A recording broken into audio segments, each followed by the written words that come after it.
Cette semaine, à l'émission, Télévêque s'est rendu au 2e Salon des créateurs de la municipalité de Caplan, qui avait lieu les 21 et 22 septembre dernier et où 32 artistes, sculpteurs, peintres et artisans étaient sur place. Encore une fois, l'événement a su plaire à tous.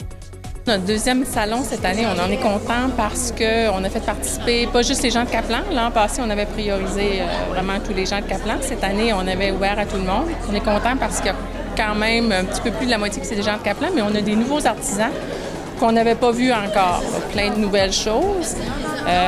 Vraiment, on est content du nombre de participants parce que c'était complet et on en a même refusé quelques-uns. Puis je pense que tout le monde a de l'air satisfait de l'achalandage et on a surtout un super bel emplacement pour ça, là, vraiment. Puis je pense que les gens sont contents de ce qu'on a offert puis ce qu'ils ont comme emplacement, ce qu'ils ont comme visibilité. On a une grande diversité, on a des bijoux de toutes sortes de styles, zen, à la mode, avec du bois, avec toutes sortes de matériaux.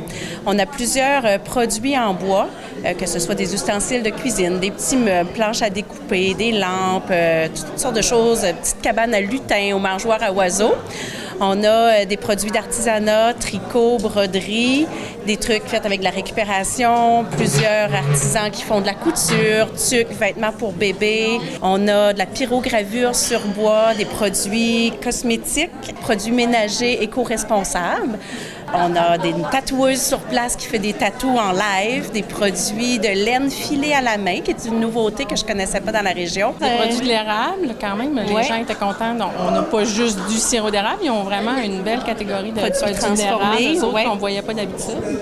Puis on a aussi la bouffe des fermières que les gens étaient contents de pouvoir manger sur place avec de la vraie bouffe maison faite par des mamies. Là. Je pense que les gens ont apprécié de pouvoir manger aussi sur les lieux cette année. Mon nom est Mélanie Ouellette, je suis photographe pour Mélo Photo. Moi, je suis à Saint-Alphonse de Caplan, puis on peut me rejoindre sur ma page Facebook. Je fais principalement des photos de portraits, donc des mariages, des baptêmes, graduations, maternité aussi, une séance de nouveau-né, famille, mini-séance de Noël, j'en fais beaucoup. Puis c'est une passion que j'aime beaucoup.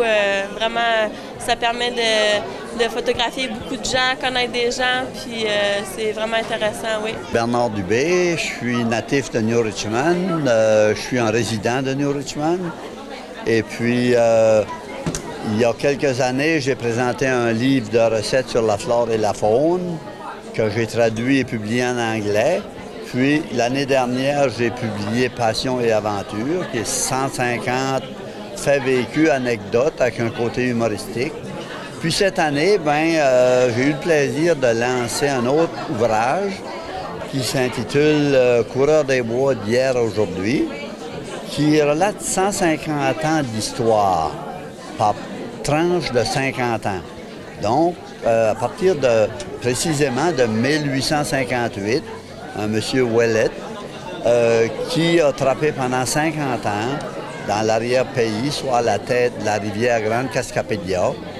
Il y a plusieurs hivers qu'il était tout seul pendant tout l'hiver dans son camp de boiron sur terre battue. Je raconte un peu la façon dont il vivait, se nourrissait, les abris de fortune quand il était pris en dehors du camp parce qu'il faisait noir le soir, qu'il avait arrivé peu importe quelle aventure. Il devait se bâtir un abri en branche et faire un feu en avant. Ils avaient même baptisé leur boucanerie parce que durant la nuit, le vent tournait à un moment donné, puis c'était ouvert en avant, là, c'était la belle étoile en avant, et le vent tournait, puis la fumée venait passer dans l'abri.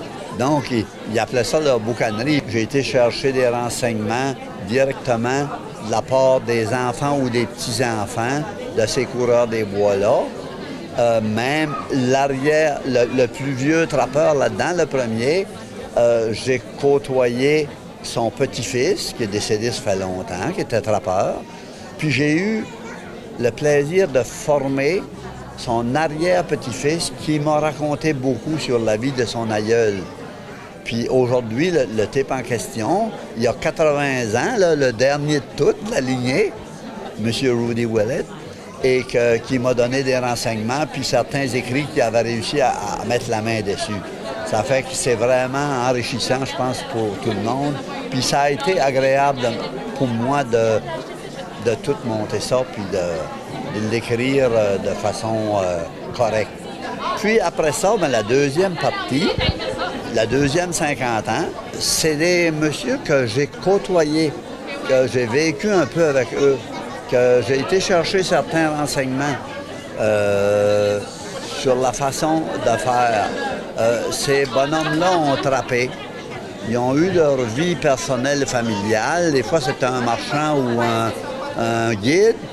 Et puis, ces messieurs-là ont trappé. La plupart ont été à la guerre.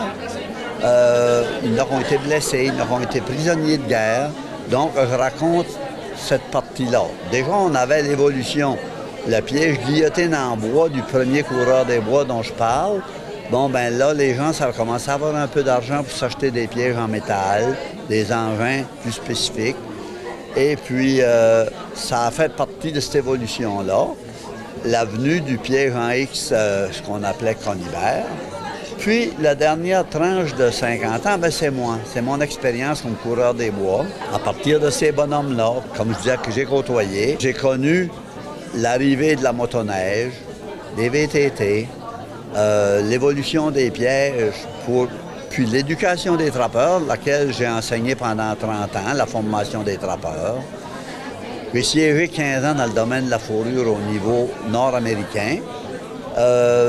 Éducation, j'ai siégé comme comité bipartite avec le ministère de la Faune et la Fédération des trappeurs, etc. Ça fait un ensemble dans ce livre-là qui relate 150 ans de vie, qui est vraiment de l'histoire à conserver. Le type, il est rendu à son camp, il achève sa saison de piégeage et puis il est fier d'avoir participé à la gestion de la faune puis à la préservation, tout en restant en bonne santé. Ça a été la vie de ces types-là dont j'ai fait partie puis que je relate, je pense, de bonne manière. C'est de quoi avoir à lire puis d'avoir dans sa bibliothèque. Karine Savard, puis je fais de la pyrogravure sur bois. Peux-tu me parler de ta pyrogravure? Comment tu les fais? Dans le fond, c'est vraiment, c'est tout fait à la main, donc c'est vraiment à main levée comme un dessin, comme on fait sur du papier, mais je pars sur un morceau de bois. Donc, j'ai vraiment plusieurs sortes de travail. Ça peut être des plus grosses pièces de bois, ça peut être des sous-verres, des signets, des porte-clés. Il y a vraiment pour tout le monde, puis ça peut être personnalisé aussi. Donc, oui, ça va faire 7 ans que je fais ça bientôt. Et quelle essence de bois utilises-tu? Ça varie beaucoup. J'ai souvent la question. Les plus grosses ici, c'est du peuplier, mais sinon, ça varie. Il y a du tremble. C'est vraiment ce que je trouve beau, puis qui sèche bien aussi, puis qui craque pas. Ça, c'est toujours compliqué aussi à trouver. Donc, ça varie pour les pièces de bois. Jaco Boulanger, je suis potier à Caplan. Mon travail consiste à faire des pièces utilitaires et décoratives. Je fais des poteries qui sont utilisées au quotidien. Alors, on mange dedans, et des pièces comme ça. Et je fais aussi des pièces qui sont pour décorer dans la maison. Je travaille toujours avec les argiles naturelles de la Gaspésie, mais pas uniquement avec ça, mais je travaille aussi avec ça, ce qui donne des couleurs terre très intéressantes. Et puis, j'ai des couleurs aussi. Je fais des émaux moi-même avec des minéraux. De ce temps-là, je cherche un rouge, là. Alors, je suis dans ça. C'est ma recherche présente. Est-ce que l'événement va revenir l'an prochain? C'est sûr. C'est un événement qu'on affectionne particulièrement. On avait pour objectif de dynamiser notre salle qui a été rénovée, puis de donner une vitrine là, à nos artisans parce qu'on voit qu'il y en a vraiment beaucoup dans la région. C'est un plaisir là, de travailler avec eux autres. Eh bien, merci beaucoup. Merci. Merci.